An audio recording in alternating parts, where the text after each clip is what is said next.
At a hero's funeral filled with honor and mourning, a decorated black female general becomes the unexpected target of a hate-fueled attack by a rogue police officer. What was meant to be a solemn tribute turns into a chilling confrontation that shocks the entire nation. But what drove a man to commit treason on sacred ground, and what happens when hate meets a wall of unshakable loyalty? Before we begin, don't forget to hit the subscribe button and let us know in the comments. What city are you watching from? The air hung heavy with a mixture of grief and solemn respect, a tangible cloak woven from the sorrow of a community and the dignity of military tradition. Inside the ornate halls of the National Cathedral, the funeral service for Sergeant First Class Elijah Vance, a decorated war hero killed in action, was reaching its somber conclusion. Every pew was filled, a kaleidoscope of uniforms, civilian attire, and somber faces. Among the highest-ranking attendees, seated in the front row with an almost regal bearing, was Lieutenant General Reese Thorne, a woman of imposing intellect and unwavering calm. Her uniform, adorned with a constellation of ribbons and medals, bespoke a career of extraordinary service and sacrifice. General Thorne, a black woman who had shattered countless glass ceilings in her ascent through the ranks, carried the weight of her responsibilities with quiet grace, a living testament to dedication and fortitude. Her presence alone commanded respect, a silent tribute to her commitment and the profound loss they all shared. Outside, the late autumn sun cast a weak, watery light on the hundreds gathered for the graveside ceremony. The precise movements of the honor guard, the crisp fold of the flag, and the haunting echo of taps created an atmosphere of profound reverence. It was a scene of communal mourning, shared across ranks, races, and backgrounds, united by the common thread of service and loss. However, a discordant note soon began to subtly infiltrate the solemnity. Officer Dale Jenkins, a local police officer assigned to crowd control for the event, stood at the perimeter. Jenkins was known in the precinct for his simmering resentment, his thinly veiled prejudices. He had a history of incidents, minor complaints dismissed as misunderstandings, but beneath the surface, a bitter animosity festered. He felt entitled, overlooked, and harbored a particular disdain for those he perceived as not belonging, especially in positions of authority. The sight of General Thorne, a black woman with stars on her shoulders, seemed to grate on his very being. As the eulogies concluded and the casket was slowly lowered, General Thorne, along with other senior officers, stepped forward to offer a final salute. Her face, usually so composed, held a flicker of deep sorrow, a personal connection to the young sergeant lost too soon. She stood closest to the freshly dug earth, her salute crisp, her eyes fixed on the flag-draped coffin. It was then that Officer Jenkins, seemingly lost in his own dark thoughts, began to walk purposefully. He moved away from his assigned post, his eyes narrowed, fixed on General Thorne. A low buzz of murmurs began among the closer mourners as they noticed his unusual trajectory. His hand, almost imperceptibly at first, drifted towards his holstered weapon. Another local officer, Officer Miller, a younger man with a more professional demeanor, saw Jenkins's unusual movement and felt a prickle of unease. "Jenkins, what are you doing? Stay on your post," he muttered into his radio. But Jenkins seemed not to hear. As General Thorne completed her salute, just as she was about to turn away, Jenkins, now only a few yards from the edge of the perimeter ropes, acted. With a swift, sickeningly smooth motion, he drew his service pistol. The glint of steel caught the light. A collective gasp ripped through the crowd. The sharp click of the weapon being cocked echoed unnaturally loud in the hallowed silence. Every head snapped towards the sound. The honor guard froze, their movements suspended in disbelief. Officer Jenkins, his face contorted into an ugly snarl, pointed the gun directly at Lieutenant General Reese Thorne.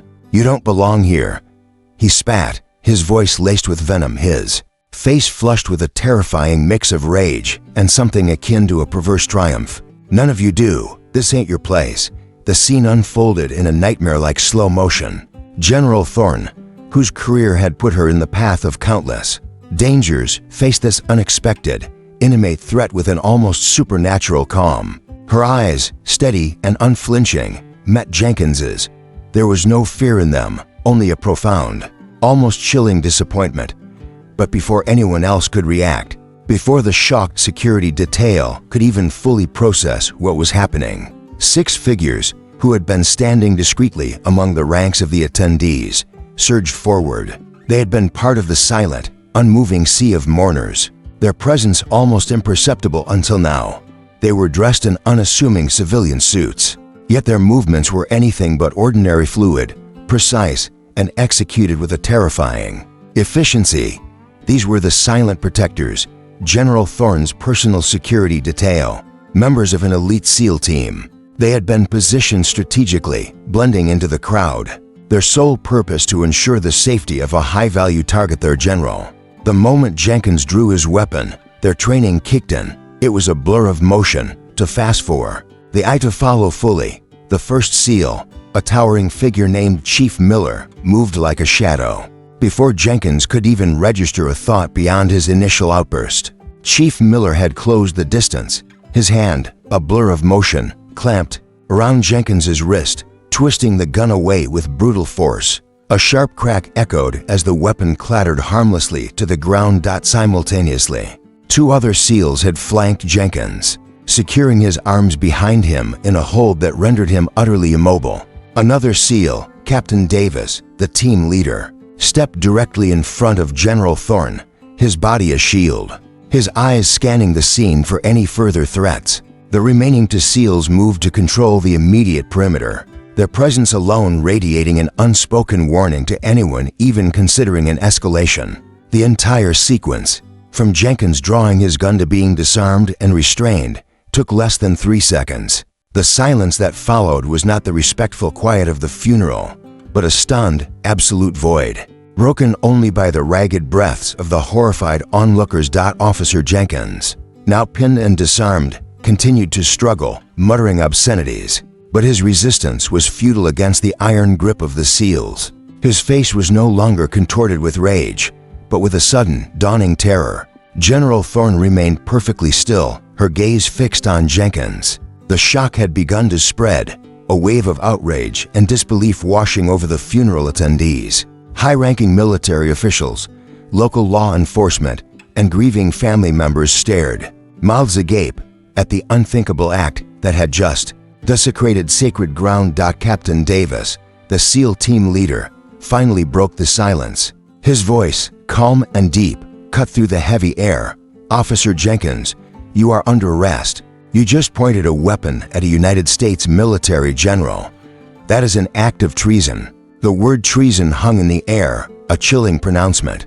The implications were immediate and devastating. This wasn't just an assault. It was an attack on the very fabric of military authority and national security. Local police, initially stunned, quickly moved in, their faces grim with shame and fury. At one of their own, they took Jenkins from the SEALs, handcuffing him with unusual force. The chief of police, who had also been attending the funeral, rushed forward, his face ashen, offering profuse, trembling apologies to General Thorne.